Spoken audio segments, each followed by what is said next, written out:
This is Audible. The Last Kingdom by Bernard Cornwell. Read by Jonathan Keeble. Prologue. Northumbria, 866 to 867 AD. My name is Uhtred. I am the son of Uhtred, who was the son of Uhtred, and his father was also called Uhtred. My father's clerk, a priest called Beocker, spelt it Utred. I do not know if that was how my father would have written it, for he could neither read nor write. But I can do both, and sometimes I take the old parchments from their wooden chest, and I see the name spelled Uhtred, or Utred, or Ughtred, or Ootred. I look at those parchments, which are deeds, saying that Uhtred, son of Uhtred, is the lawful and sole owner of the lands that are carefully marked by stones and by dikes, by oaks and by ash, by marsh and by sea. And I dream of those lands, wave-beaten and wild beneath the wind-driven sky. I dream, and know that one day I will take back the land from those who stole it from me. I am an ealdorman, though I call myself Earl Uhtred, which is the same thing, and the fading parchments are proof of what I own. The law says I own that land, and the law, we are told, is what makes us men under God, instead of beasts in the ditch. But the law does not help me take back my land. The law wants compromise. The law thinks money will compensate for loss. The law, above all, fears the blood feud. But I am Uhtred, son of Uhtred, and this is a tale of a blood feud. It is a tale of how I will take from my enemy what the law says is mine, and it is the tale of a woman and of her father, a king. He was my king, and all that I have I owe to him. The food that I eat, the hall where I live, and the swords of my men, all came from Alfred, my king, who hated me.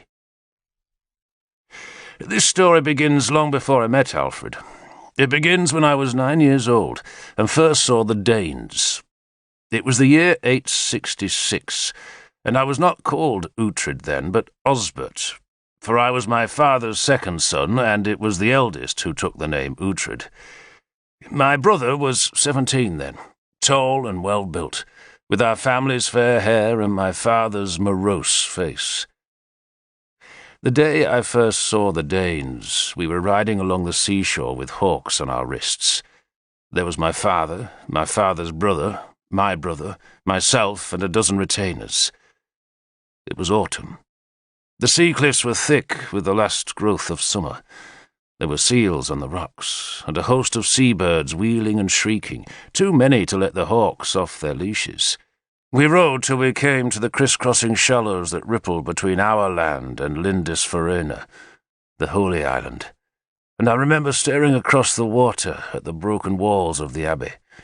The Danes had plundered it, but that had been many years before I was born, and though the monks were living there again, the monastery had never regained its former glory. I also remember that day as beautiful, and perhaps it was. Perhaps it rained, but I do not think so. The sun shone, the seas were low, the breakers gentle, and the world happy. The hawk's claws gripped my wrist through the leather sleeve, her hooded head twitching because she could hear the cries of the white birds.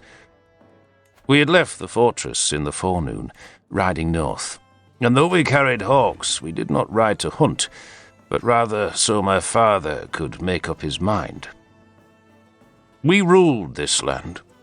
My father, Ealdorman Uhtred, was lord of everything south of the Tweed and north of the Tyne. But we did have a king in Northumbria, and his name, like mine, was Osbert. He lived to the south of us, rarely came north, and did not bother us. But now a man called Aela wanted the throne, and Aela, who was an ealdorman from the hills west of Eoforwick, had raised an army to challenge Osbert, and had sent gifts to my father to encourage his support. My father, I realize now, held the fate of the rebellion in his grip. I wanted him to support Osbert for no other reason than the rightful king shared my name, and foolishly, at 9 years old, I believed any man called Osbert must be noble, good, and brave. In truth, Osbert was a dribbling fool, but he was the king, and my father was reluctant to abandon him. But Osbert had sent no gifts and had shown no respect, while Ayla had, and so my father worried. At a moment's notice, we could lead 150 men to war, all well armed, and, given a month, we could swell that force to over 400 foemen. So whichever man we supported would be the king, and grateful to us. Or so we thought. And then I saw them. 3 ships. In my memory, they slide from a bank of sea mist, and perhaps they did. But memory is a faulty thing, and my other images of that day are of a clear, cloudless sky. So perhaps there was no mist. But it seems to me that one moment the sea was empty, and the next there were 3 ships coming from the south. Beautiful things. They appeared to rest weightless on the ocean, and when their oars dug into the waves, they skimmed the water. Their prows and sterns curled high and were tipped with gilded beasts, serpents and dragons. And it seemed to me that on that far-off summer's day, the 3 boats danced on the water, propelled by the rise and fall of the silver wings of their oar-banks. The sun flashed off the wet blades, splinters of light. Then the oars dipped, were tugged, and the beast-headed boat surged, and I stared entranced. "The devil's turds," my father growled. He was not a very good Christian, but he was frightened enough at that moment to make the sign of the cross. "And may the devil swallow them," my uncle said. His name was Aelfric, and he was a slender man, sly, dark, and secretive. The 3 boats had been rowing northwards, their square sails furled on their long yards. But when we turned back south to canter homewards on the sand so that our horses' manes tossed like wind-blown spray and the hooded hawks mewed in alarm, the ships turned with us. Where the cliff had collapsed to leave a ramp of broken turf, we rode inland, the horses heaving up the slope, and from there we galloped along the coastal path to our fortress, to Bebbanburg. Bebba had been a queen in our land many years before, and she had given her name to my home, which is the dearest place in all the world. The fort stands on a high rock that curls out to sea. The waves beat on its eastern shore and break white on the rock's northern point, and a shallow sea lake ripples along the western side between the fortress and the land. To reach Bebbanburg, you must take the causeway to the south, a low strip of rock and sand that is guarded by a great wooden tower, the Low Gate, that is built on top of an earthen wall, and we thundered through the tower's arch, our horses white with sweat, and rode past the granaries, the smithy, the mews, and the stables, all wooden buildings well thatched with rye straw, and so up the inner path to the High Gate, which protected the peak of the rock that was surrounded by a wooden rampart encircling my father's hall. There we dismounted, letting slaves take our horses and hawks, and ran to the eastern rampart from where we gazed out to sea. The 3 ships were now close to the islands where the puffins live and the seal folk dance in winter. We watched them, and my stepmother, alarmed by the sound of hooves, came from the hall to join us on the rampart. "Oh, the devil has opened his bowels," my father greeted her. "God and his saints preserve us," Githa said, crossing herself. I'd never known my real mother would be my father's second wife, and like his first, had died in childbirth, so both my brother and I, who were really half-brothers, had no mother. But I thought of Githa as my mother, and on the whole she was kind to me, kinder indeed than my father, who did not much like children. Githa wanted me to be a priest, saying that my elder brother would inherit the land and become a warrior to protect it, so I must find another life path. She had given my father 2 sons and a daughter, but none had lived beyond a year. The 3 ships were coming closer now. It seemed they had come to inspect Bebbanburg, which did not worry us, for the fortress was reckoned impregnable, and so the Danes could stare all they wanted. The nearest ship had twin banks of 12 oars each, and as the ship coasted 100 paces offshore, a man leapt from the ship's side and ran down the nearer bank of oars, stepping from one shaft to the next like a dancer. And he did it wearing a mail shirt and holding a sword. We all prayed he would fall, but of course he did not. He had long, fair hair, very long, and when he had pranced the full length of the oar-bank, he turned and ran the shafts again. "She was trading at the mouth of the Tyne a week ago," Aelfric, my father's brother, said. "You know that?" "I saw her," Aelfric said. "I recognise that prow. See how there's a light-coloured streak on the bend?" He spat. "She didn't have a dragon's head then." "They take the beast heads off when they trade," my father said. "What were they buying?" "Exchanging pelts for salt and dried fish. Said they were merchants from Haithabu." "They're merchants looking for a fight now," my father said. And the Danes on the 3 ships were indeed challenging us by clashing their spears and swords against their painted shields. But there was little they could do against Bebbanburg, and nothing we could do to hurt them, though my father ordered his wolf banner raised. The flag showed a snarling wolf's head, and it was his standard in battle. But there was no wind, and so the banner hung limp, and its defiance was lost on the pagans, who after a while became bored with taunting us, settled to their thwarts, and rode off to the south. "We must pray," my stepmother said. Githa was much younger than my father. She was a small, plump woman with a mass of fair hair and a great reverence for St. Cuthbert, whom she worshipped because he had worked miracles. In the church beside the hall she kept an ivory comb that was said to have been Cuthbert's beard comb. And perhaps it was. "We must act," my father snarled. He turned away from the battlements. "You," he spoke to my elder brother, Uhtred. "Take a dozen men, ride south. Watch the pagans, but nothing more. You understand? If they land their ships on my ground, I want to know where." "Yes, father." "But don't fight them," my father ordered. "Just watch the bastards and be back here by nightfall." 6 other men were sent to rouse the country. Every free man owed military duty, and so my father was assembling his army. And by the morrow's dusk he expected to have close to 200 men, some armed with axes, spears, or reaping hooks, while his retainers, those men who lived with us in Bebbanburg, would be equipped with well-made swords and hefty shields. "If the Danes are outnumbered," my father told me that night, "they won't fight. They're like dogs, the Danes, cowards at heart, but they're given courage by being in a pack." It was dark, and my brother had not returned, but no one was unduly anxious about that. Uhtred was capable, if sometimes reckless, and doubtless he would arrive in the small hours, and so my father had ordered a beacon lit in the iron becket on top of the high gate to guide him home.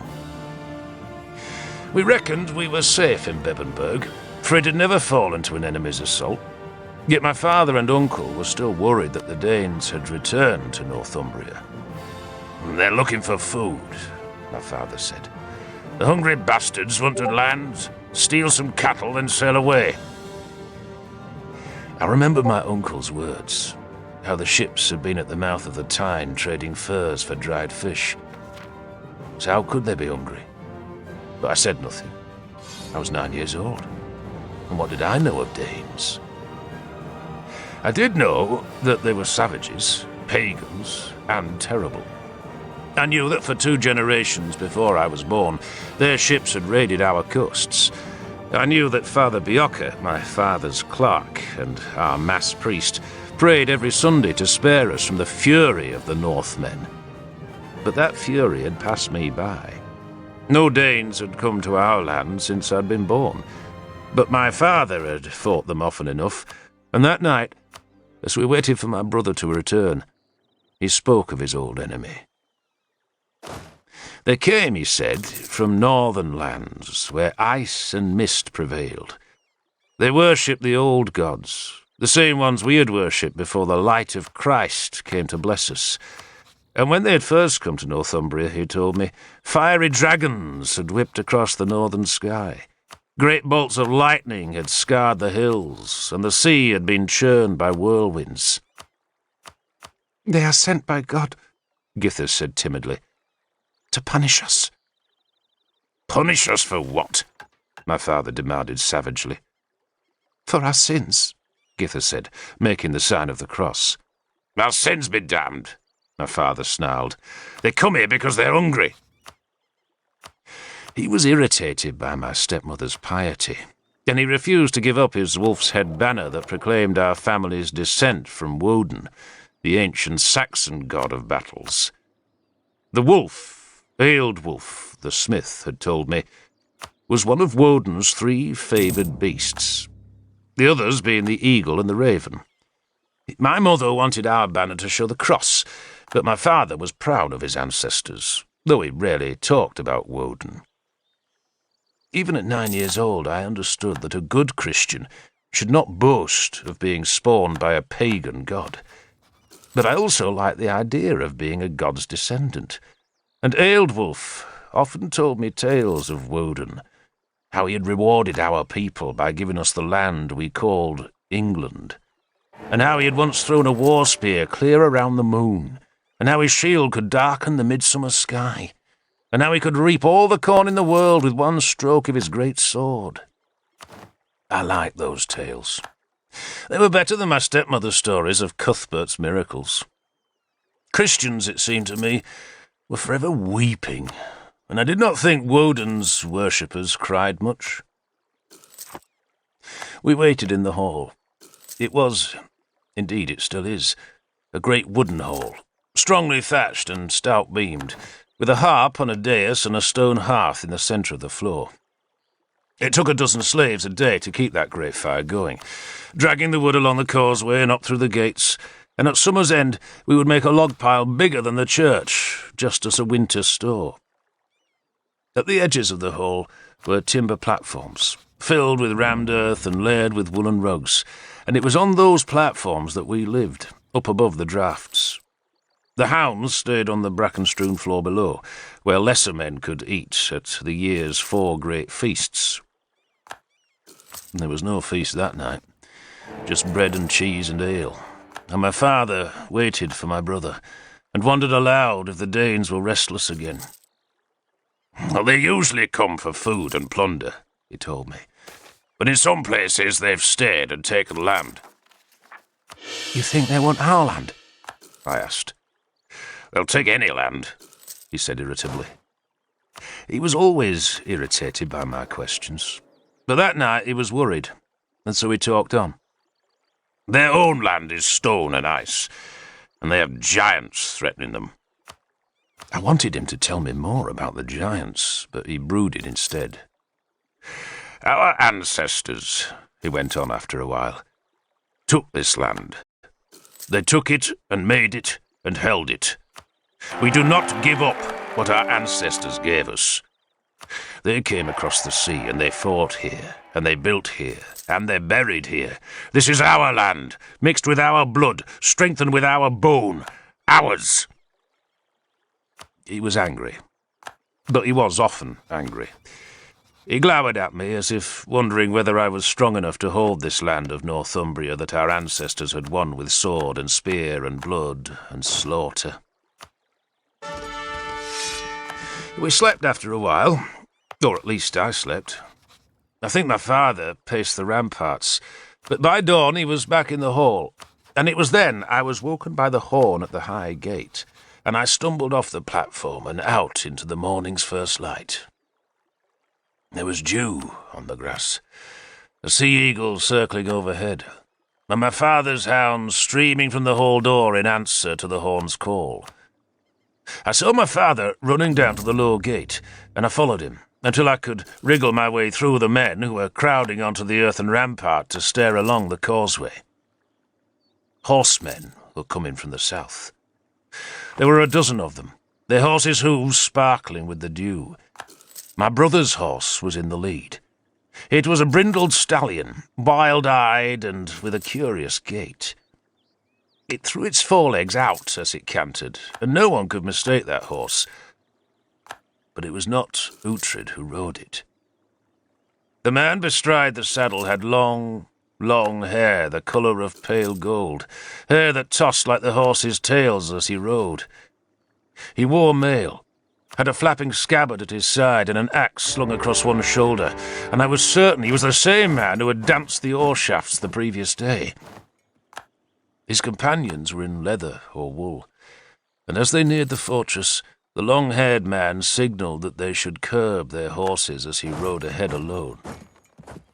He came within bowshot, though none of us on the rampart put an arrow on the string. Then he pulled the horse to a stop and looked up at the gate.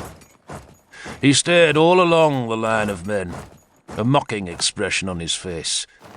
Then he bowed, threw something on the path, and wheeled the horse away. He kicked his heels, and the horse sped back, and his ragged men joined him to gallop south. What he had thrown onto the path was my brother's severed head. It was brought to my father, who stared at it a long time, but betrayed no feelings. He did not cry. He did not grimace. He did not scowl.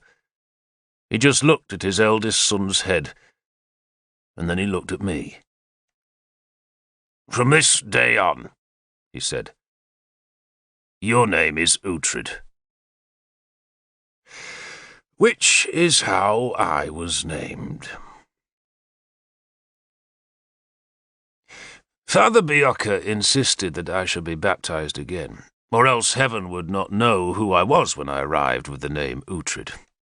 I protested, but Githa wanted it, and my father cared more for her contentment than for mine. And so a barrel was carried into the church and half filled with seawater, and Father Bjorka stood me in the barrel and ladled water over my hair. "Receive your servant, Uhtred," he intoned, "into the holy company of the saints, and into the ranks of the most bright angels." I hope the saints and angels were warmer than I was that day. And after the baptism was done, Githa wept for me, though why I did not know. She might have done better to weep for my brother.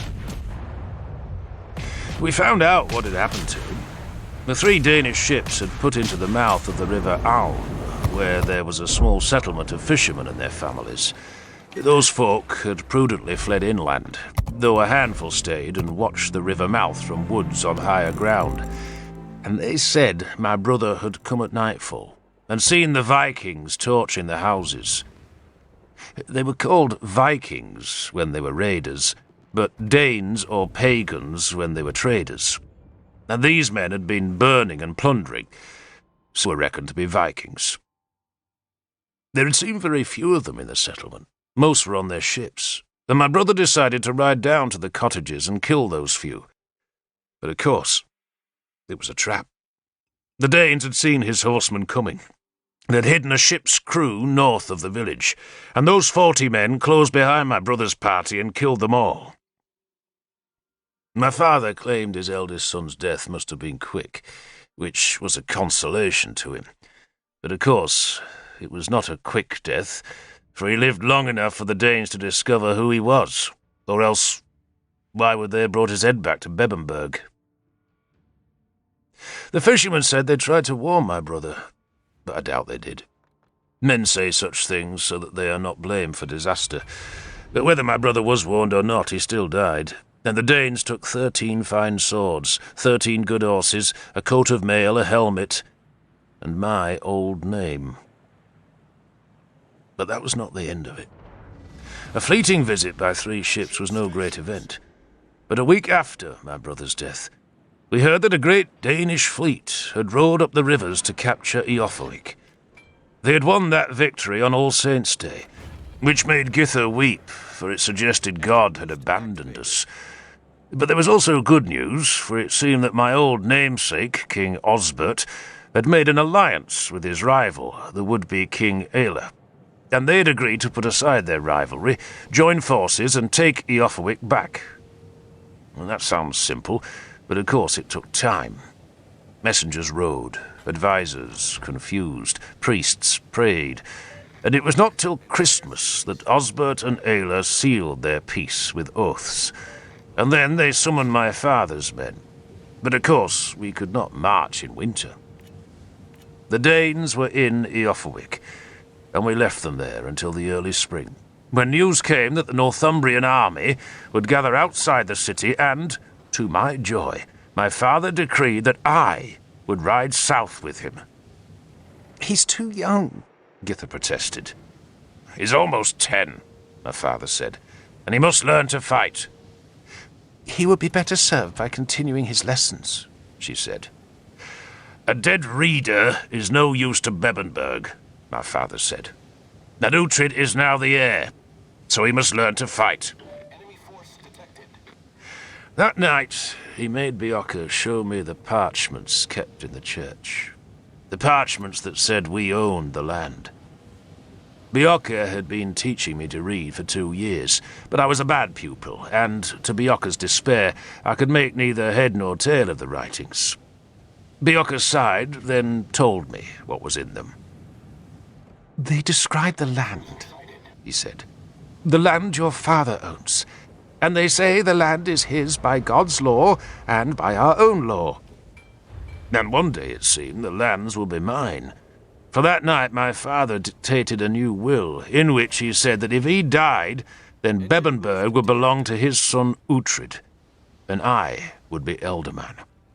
And all the folk between the Tweed and the Tyne would swear allegiance to me. We were kings here once, he told me, and our land was called Bernicia. He pressed his seal into the red wax, leaving the impression of a wolf's head. We should be kings again, Aelfric, my uncle, said. Well, it doesn't matter what they call us, my father said curtly, so long as they obey us. And then he made Aelfric swear on the comb of St. Cuthbert that he would respect the new will and acknowledge me as Uhtred of Bebbanburg. Aelfric did so swear. But it won't happen, my father said. We shall slaughter these Danes like sheep in a fold, and we shall ride back here with plunder and honour. Pray God, Aelfric said. Aelfric and 30 men would stay at Bebbanburg to guard the fortress and protect the women. He gave me gifts that night, a leather coat that would protect against a sword cut, and, best of all, a helmet around which Ealdwulf the smith had fashioned a band of gilt bronze. So they will know you are a prince, Aelfric said. He's not a prince, my father said, but an ealdorman's heir. Yet he was pleased with his brother's gifts to me, and added 2 of his own, a short sword and a horse. The sword was an old blade cut down with a leather scabbard lined with fleece. It had a chunky hilt, was clumsy, yet that night I slept with the blade under my blanket. The next morning, as my stepmother wept on the ramparts of the high gate, and under a blue, clean sky, we rode to war. 250 men went south, following our banner of the Wolf's Head. That was in the year 867, and it was the first time I ever went to war. And I have never ceased. You will not fight in the shield wall, my father said. No, father. Only men can stand in the shield wall, he said. But you will watch. You will learn. And you will discover that the most dangerous stroke is not the sword or axe that you can see, but the one you cannot see. The blade that comes beneath the shields to bite your ankles. He grudgingly gave me much other advice as we followed the long road south. Of the 250 men who went to Eoforwic from Bebbanburg, 120 were on horseback.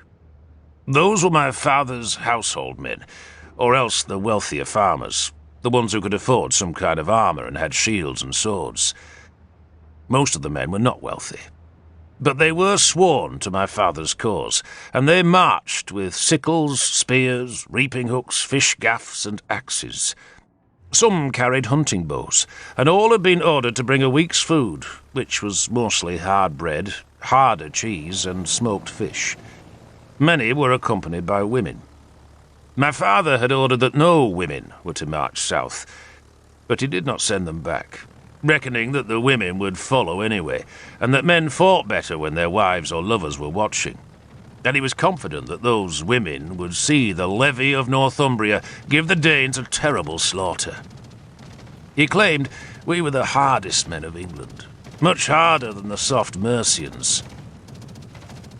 Your mother was a Mercian, he added, but said nothing more. He never talked of her.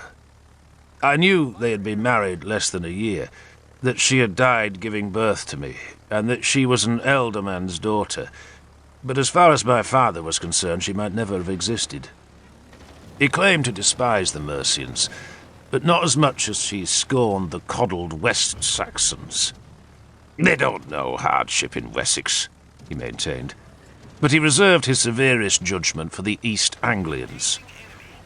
They live in marshes, he once told me, and live like frogs.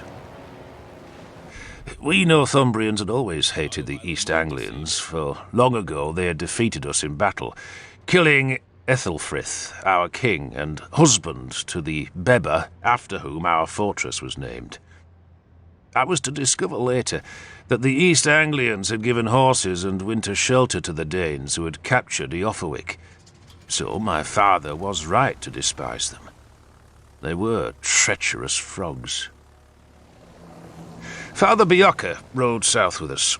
My father did not much like the priest, but did not want to go to war without a man of God to say prayers. Bjorka, in turn, was devoted to my father, who had freed him from slavery and provided him with his education. My father could have worshipped the devil, and Bjorka, I think, would have turned a blind eye. He was young, clean-shaven, and extraordinarily ugly, with a fearful squint, a flattened nose, unruly red hair, and a palsied left hand. He was also very clever, though I did not appreciate it then, resenting that he gave me lessons. The poor man had tried so hard to teach me letters, but I mocked his efforts, preferring to get a beating from my father to concentrating on the alphabet. We followed the Roman road, crossing their great wall at the time and still going south. The Romans, my father said, had been giants who built wondrous things, but they had gone back to Rome, and the giants had died, and now the only Romans left were priests. But the giants' roads were still there, and as we went south, more men joined us, until a horde marched on the moors, either side of the stony road's broken surface. The men slept in the open, though my father and his chief retainers would bed for the night in abbeys or barns. We also straggled. Even at 9 years old, I noticed how we straggled. Men had brought liquor with them, or else they stole mead or ale from the villages we passed, and they frequently got drunk and simply collapsed at the roadside, and no one seemed to care. "They'll catch up," my father said carelessly. "It's not good," Father Bjorka told me. "What's not good?" "There should be more discipline. I have read the Roman wars and know there must be discipline." "They'll catch up," I said, echoing my father. That night we were joined by men from the place called Setret, where long ago we had defeated the Welsh in a great battle. The newcomers sang of the battle, chanting how we had fed the ravens with the foreigners' blood, and the words cheered my father, who told me we were near Eoforwick and that next day we might expect to join Osbert and Aela, and how the day after that we would feed the ravens again. We were sitting by a fire, one of hundreds of fires that stretched across the fields. South of us, far off across a flat land, I could see the sky glowing from the light of still more fires, and knew they showed where the rest of Northumbria's army gathered. "The raven is Woden's creature, isn't it?" I asked nervously. My father looked at me sourly. "Who told you that?" I shrugged, said nothing. "Ealdwulf," he guessed, knowing that Bebbanburg's blacksmith, who had stayed at the fortress with Aelfric, was a secret pagan. "I just heard it," I said, hoping I would get away with the evasion without being hit. "And I know we are descended from Woden." "We are," my father acknowledged. "But we have a new god now." He stared balefully across the encampment where men were drinking. "Do you know who wins battles, boy?" "We do, father." "The side that is least drunk," he said.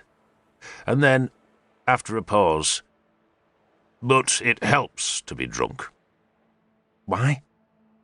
"Because a shield wall is an awful place." He gazed into the fire.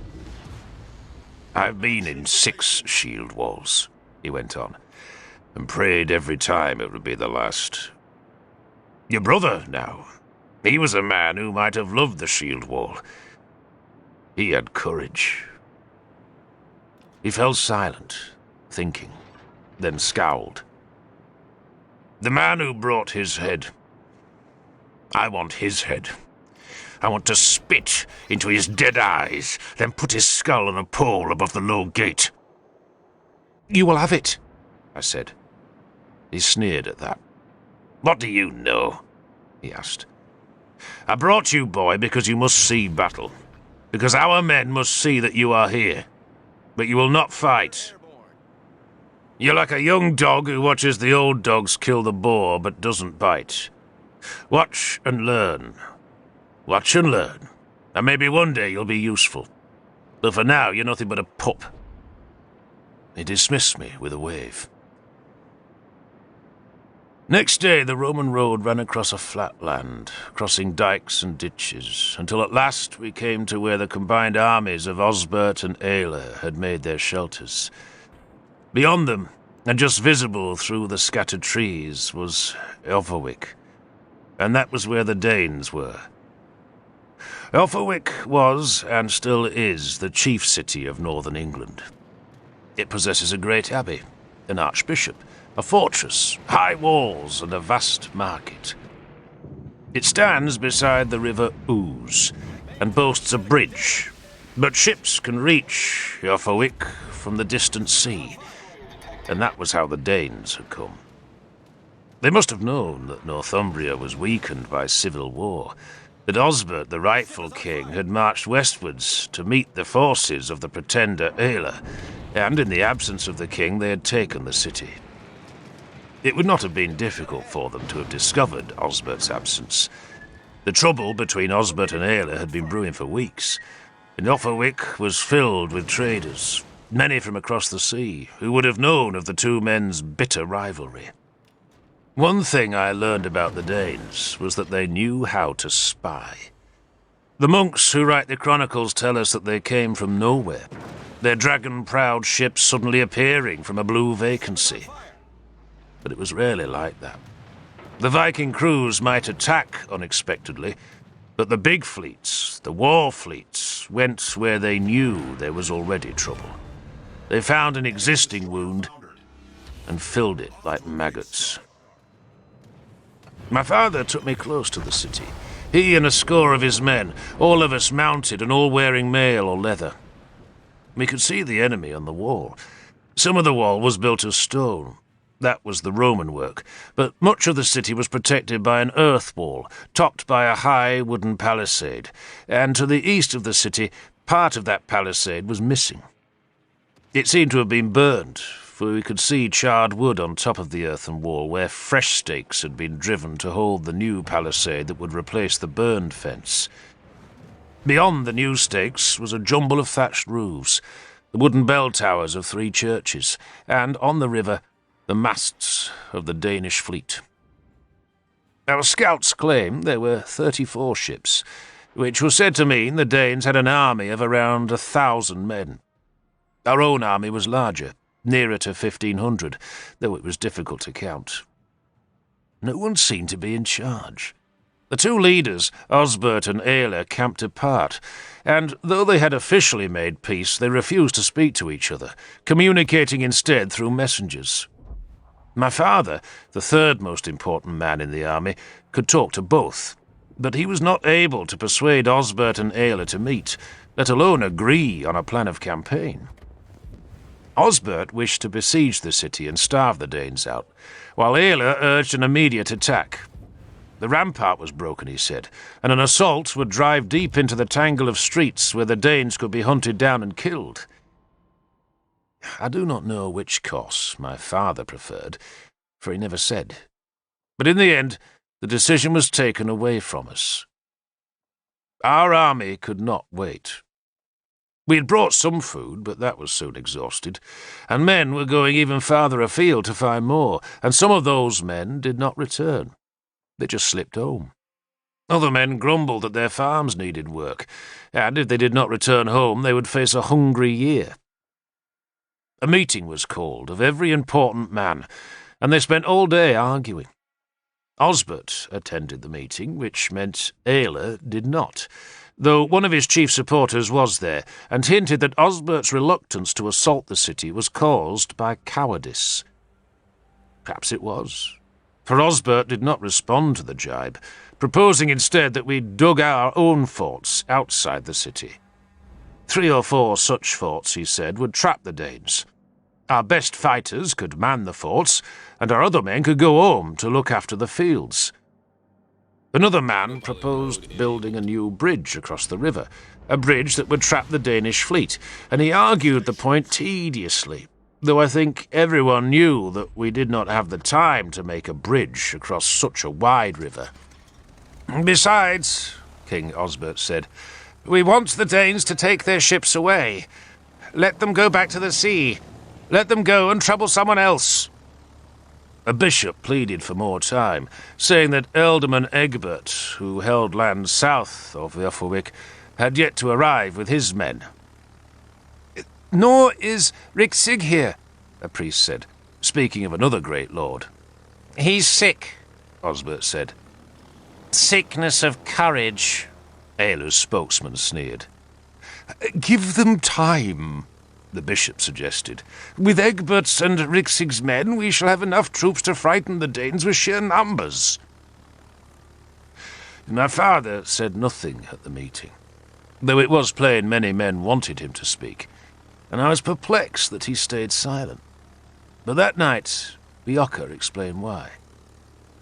If he said we should attack, the priest said, then men would assume he had sided with Aelle, while if he encouraged a siege, he would be seen to be on Osbert's side. Does it matter? Bjorka looked at me across the campfire, or one of his eyes looked at me while the other wandered somewhere in the night. When the Danes are beaten, he said, then Osbert and Aelle's feud will start again. Your father wants none of it. But whichever side he supports, I said, will win. But suppose they kill each other, Bjorka asked. Who will be king then? I looked at him, understood, said nothing. And who will be king thereafter? Bjorka asked, and he pointed at me. You.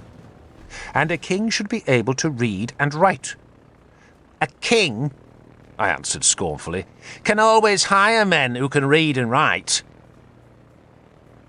Then, next morning, the decision to attack or besiege was made for us, because news came that more Danish ships had appeared at the mouth of the River Humber, and that could only mean the enemy would be reinforced within a few days. And so my father, who had stayed silent for so long, finally spoke. We must attack, he told both Osbert and Aelle, before the new boats come. Aelle, of course, agreed enthusiastically, and even Osbert understood that the new ships meant that everything was changed. Besides, the Danes inside the city had been having problems with their new wall. We woke one morning to see a whole new stretch of palisade, the wood raw and bright. But a great wind blew that day, and the new work collapsed, and that caused much merriment in our encampments. The Danes, men said, could not even build a wall. But they can build ships, Father Bioka told me. So? A man who can build a ship, the young priest said, can usually build a wall. It is not so hard as shipbuilding. It fell down. Perhaps it was meant to fall down, Bioka said. And when I just stared at him, he explained. Perhaps they want us to attack there. I do not know if he told my father of his suspicions, but if he did, then I have no doubt my father dismissed them. He did not trust Bioka's opinions on war. The priest's usefulness was in encouraging God to smite the Danes, and that was all. And to be fair, Bioka did pray mightily and long that God would give us the victory. And the day after the wall collapsed, we gave God his chance to fulfill Bioka's prayers. We attacked.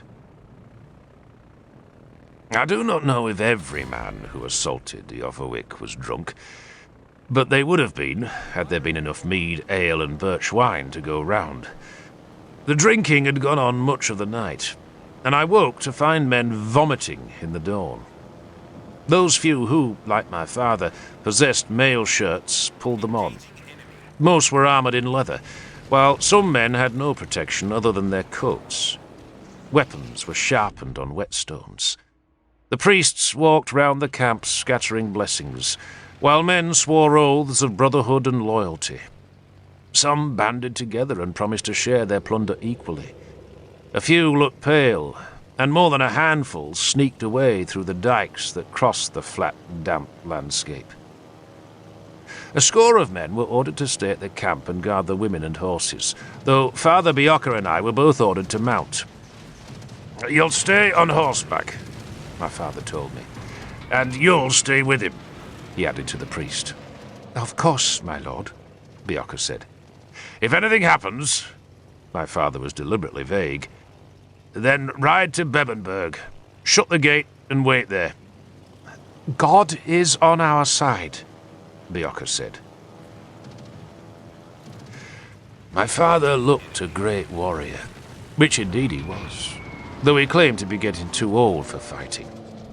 His greying beard jutted over his mailcoat, above which he had hung a crucifix carved from ox bone that had been a gift from Githa. His sword belt was leather, studded with silver, while his great sword, Bonebreaker, was sheathed in leather, banded with gilt bronze strappings. His boots had iron plates on either side of the ankles, reminding me of his advice about the shield wall, while his helmet was polished so that it shone, and its facepiece, with its eye holes and snarling mouth, was inlaid with silver. His round shield was made of lime wood, had a heavy iron boss, was covered in leather and painted with the wolf's head. Elderman Uhtred was going to war. The horns summoned the army. There was little order in the array. There had been arguments about who should be on the right or left, but Bioka told me the argument had been settled when the bishop cast dice, and King Osbert was now on the right, Aela on the left, and my father in the centre. And those three chieftains' banners were advanced as the horns called. The men assembled under the banners. My father's household troops, his best warriors, were at the front, and behind them were the bands of the Thanes. Thanes were important men, holders of great lands, some of them with their own fortresses, and they were the men who shared my father's platform in the feasting hall, and men who had to be watched in case their ambitions made them try to take his place. But now they loyally gathered behind him, and the ceorls, free men of the lowest rank, assembled with them. Men fought in family groups or with friends. There were plenty of boys with the army, though I was the only one on horseback, and the only one with a sword and helmet. I could see a scatter of Danes behind the unbroken palisades on either side of the gap where their wall had fallen down, But most of their army filled that gap, making a shield barrier on top of the earthen wall. And it was a high earthen wall, at least 10 or 12 feet high, and steep, so it would be a hard climb into the face of the waiting killers. But I was confident we would win. I was 9 years old, almost 10. The Danes were shouting at us, but we were too far away to hear their insults. Their shields, round like ours, were painted yellow, black, brown and blue. Our men began beating weapons on their shields, and that was a fearsome sound. The first time I ever heard an army making that war music. The clashing of ash spear shafts and iron sword blades on shield wood. "It is a terrible thing," Bjorka said to me. "War. It is an awful thing." I said nothing. I thought it was glorious and wonderful. "The shield wall is where men die," Bjorka said, and he kissed the wooden cross that hung about his neck. "The gates of heaven and hell will be jostling with souls before this day is done," he went on gloomily. "Aren't the dead carried to a feasting hall?" I asked. He looked at me very strangely, then appeared shocked. "Where did you hear that?" "At Bebenberg," I said, sensible enough not to admit that it was Ealdwulf the smith who told me those tales, as I watched him beating rods of iron into sword blades. "That is what heathens believe," Bjorka said sternly. "They believe dead warriors are carried to Woden's corpse hall to feast until the world's ending. But it is a grievously wrong belief. It is an error. But the Danes are always in error. They bow down to idols. They deny the true God. They are wrong." "But a man must die with a sword in his hand," I insisted. "I can see we must teach you a proper catechism when this is done," the priest said sternly. I said nothing more. I was watching, trying to fix every detail of that day in my memory. The sky was summer blue, with just a few clouds off in the west, and the sunlight reflected from our army's spear points like glints of light flickering on the summer sea. Cowslips dotted the meadow where the army assembled, and a cuckoo called from the woods behind us, where a crowd of our women were watching the army. There were swans on the river that was placid, for there was little wind. The smoke from the cooking fires inside Jofawick rose almost straight into the air, and that sight reminded me there would be a feast in the city that night, a feast of roasted pork or whatever else we found in the enemy's stores. Some of our men, those in the foremost ranks, were darting forward to shout at the enemy, or else dare him to come and do private battle between the lines, one man on one man. But none of the Danes broke rank. They just stared, waited, their spears a hedge, their shields a wall. And then our horns blew again, and the shouting and the shield-banging faded, as our army lurched forward. It went raggedly.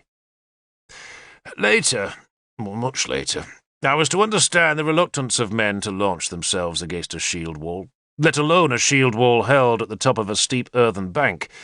But on that day, I was just impatient for our army to hurry forward and break the impudent Danes, and Bjorka had to restrain me, catching hold of my bridle to stop me riding into the rearmost ranks. "We shall wait until they break through," he said. "I want to kill a Dane," I protested. "Don't be stupid, Uhtred," Bjorka said angrily. "You try and kill a Dane," he went on, "and your father will have no sons. You are his only child now, and it is your duty to live." So, I did my duty, and I hung back, and I watched as, so slowly, our army found its courage and advanced towards the city.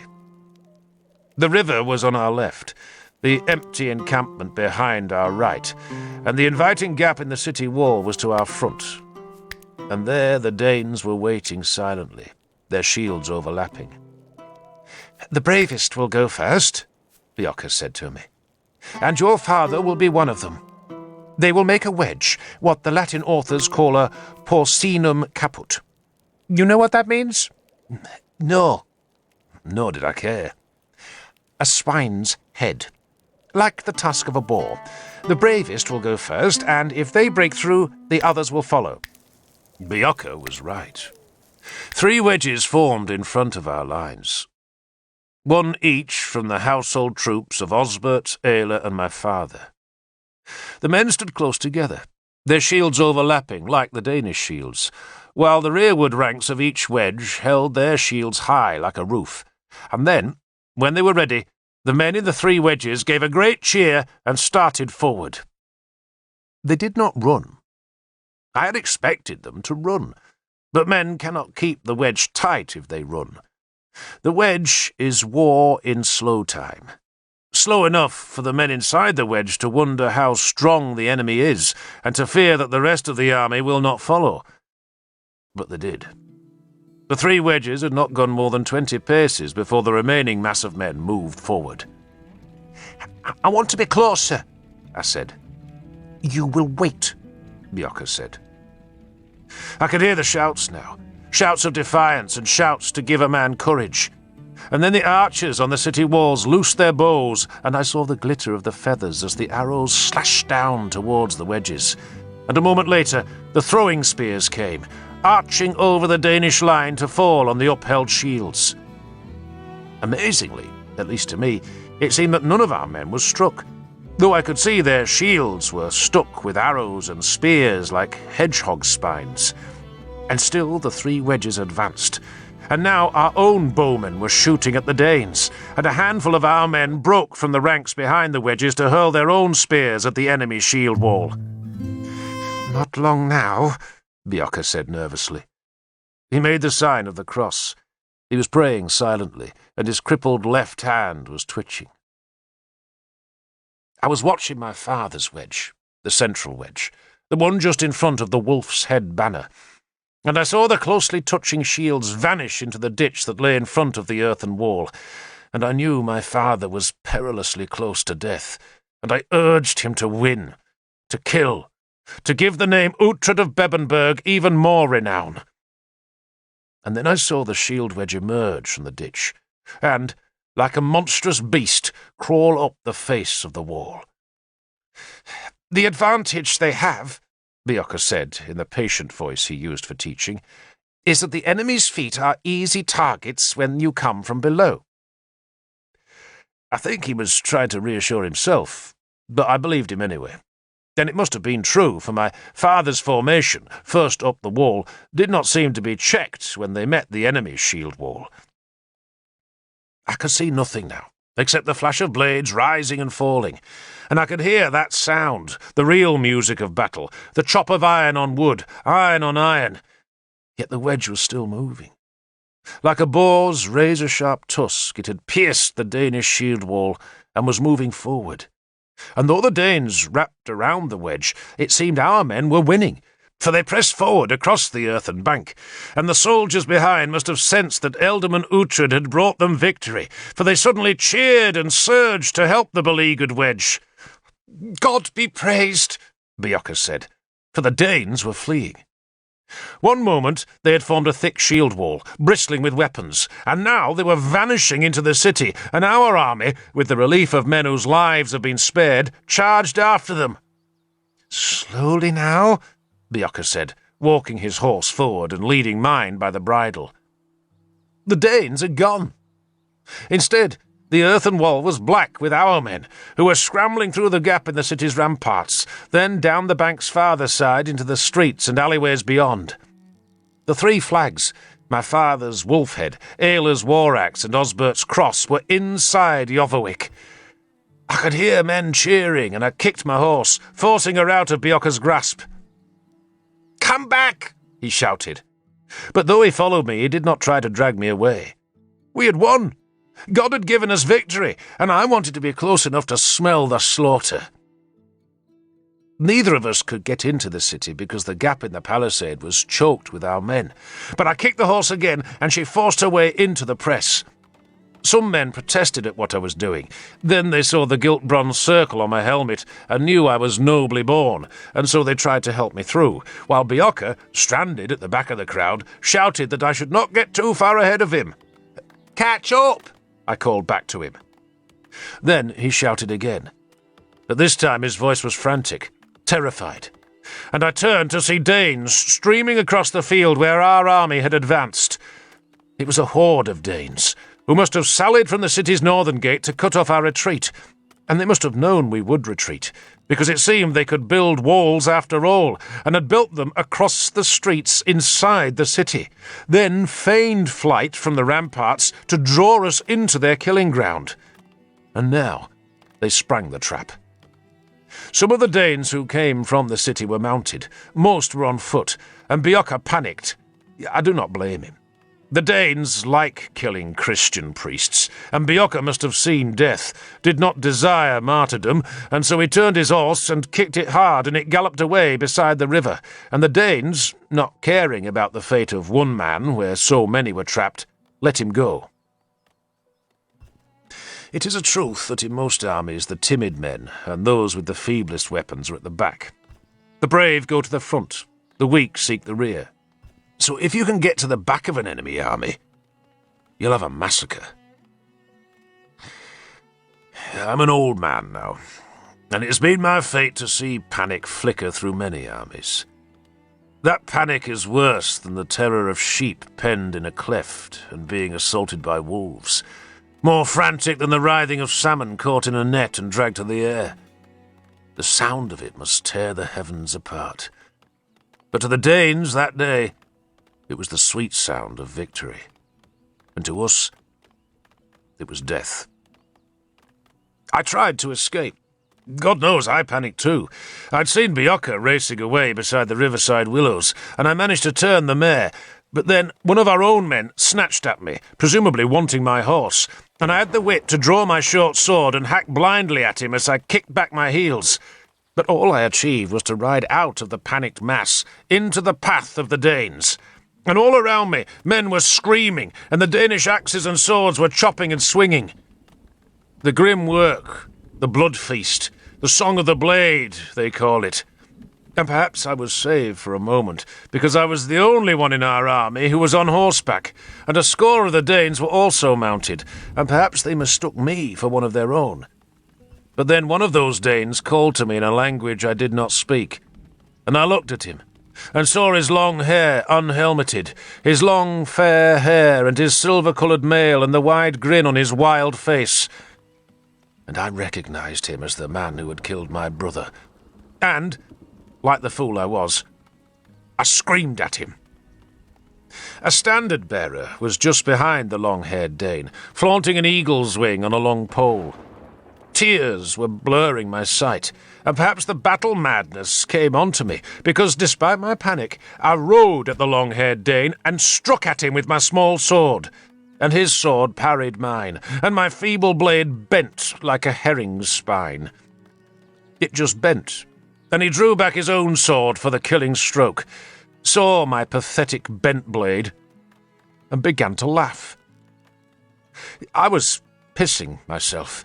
He was laughing, and I beat at him again with the useless sword, and still he laughed. And then he leaned over, plucked the weapon from my hand, and threw it away. He picked me up then. I was screaming and hitting at him, but he thought it all so very funny, and he draped me belly down on the saddle in front of him, and then he spurred into the chaos to continue the killing. And that was how I met Ragnar.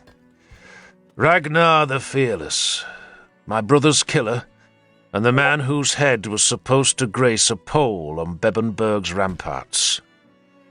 Earl Ragnar. Part 1. A Pagan Childhood. Chapter 1. The Danes were clever that day. They had made new walls inside the city, invited our men into the streets, trapped them between the new walls, surrounded them, and killed them. They did not kill all the Northumbrian army, for even the fiercest warriors tire of slaughter, and besides, the Danes made much money from slavery. Most of the slaves taken in England were sold to farmers in the wild Northern Isles, or to Ireland, or sent back across the sea to the Danish lands. But some, I learned, were taken to the big slave markets in Francia, and a few were shipped south to a place where there was no winter, and where men with faces the colour of scorched wood would pay good money for men, and even better money for young women. But they killed enough of us. They killed Ayla, and they killed Osbert, and they killed my father. Ayla and my father were fortunate, for they died in battle, swords in their hands. But Osbert was captured, and he was tortured that night as the Danes feasted in a city stinking of blood. Some of the victors guarded the walls, others celebrated in the captured houses, but most gathered in the hall of Northumbria's defeated king, where Ragnar took me. I did not know why he took me there.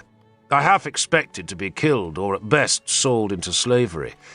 But Ragnar made me sit with his men and put a roasted goose leg, half a loaf of bread and a pot of ale in front of me, then cuffed me cheerfully round the head.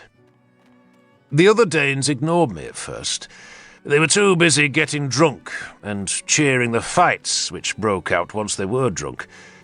But the loudest cheers came when the captured Osbert was forced to fight against a young warrior who had extraordinary skill with a sword. He danced round the king, then chopped off his left hand before slitting his belly with a sweeping cut, and because Osbert was a heavy man, his guts spilled out like eels slithering from a ruptured sack. Some of the Danes were weak with laughter after that. The king took a long time to die, and while he cried for relief, the Danes crucified a captured priest who had fought against them in the battle. They were intrigued and repelled by our religion, and they were angry when the priest's hands pulled free of the nails, and some claimed it was impossible to kill a man that way, and they argued that point drunkenly, then tried to nail the priest to the hall's timber walls a second time, until, bored with it, one of their warriors slammed a spear into the priest's chest, crushing his ribs and mangling his heart.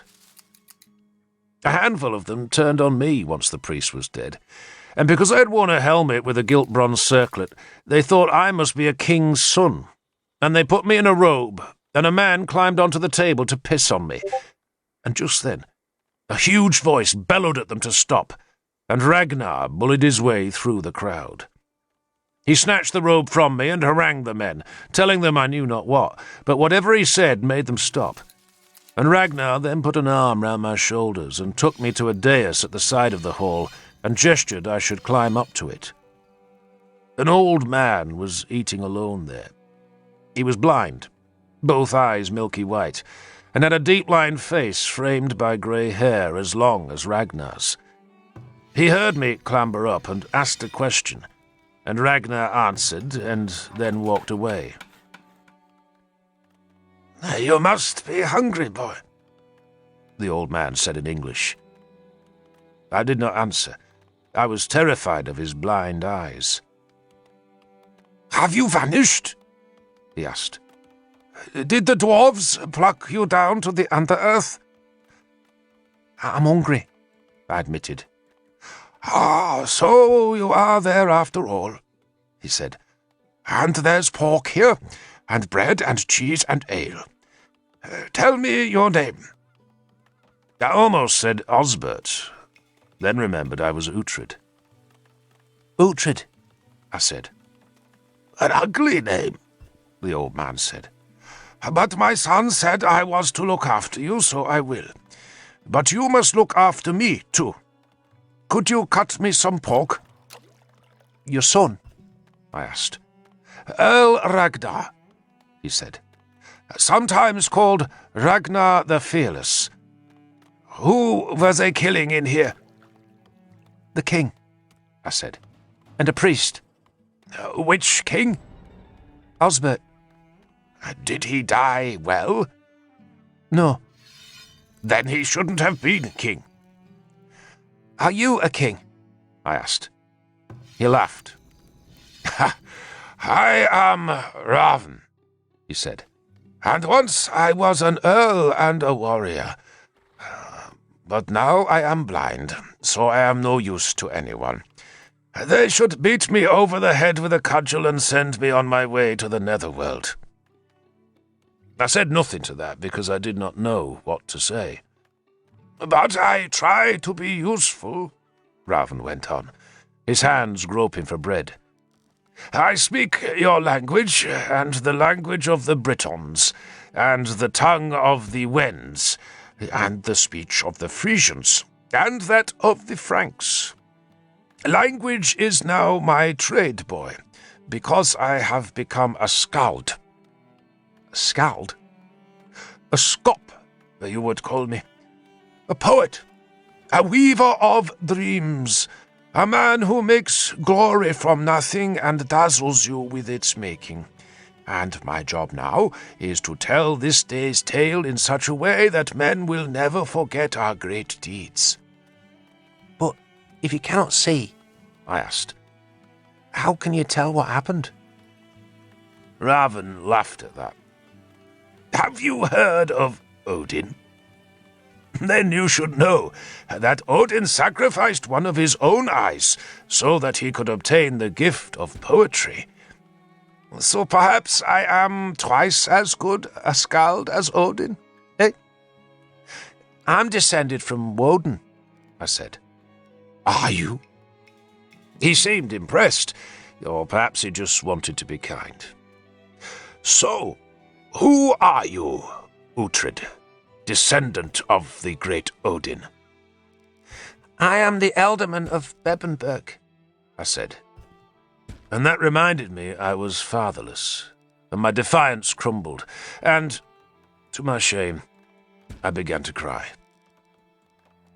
Raven ignored me as he listened to the drunken shouts and the songs and the shrieks of the girls who had been captured in our camp, and who now provided the warriors with the reward for their victory. And watching their antics took my mind off my sorrow, because in truth, I'd never seen such things before. Though, God be thanked, I took plenty of such rewards myself in times to come. Bebbanburg, Raven said. I was there before you were born.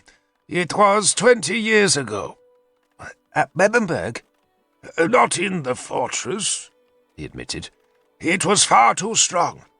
But I was to the north of it, on the island where the monks pray.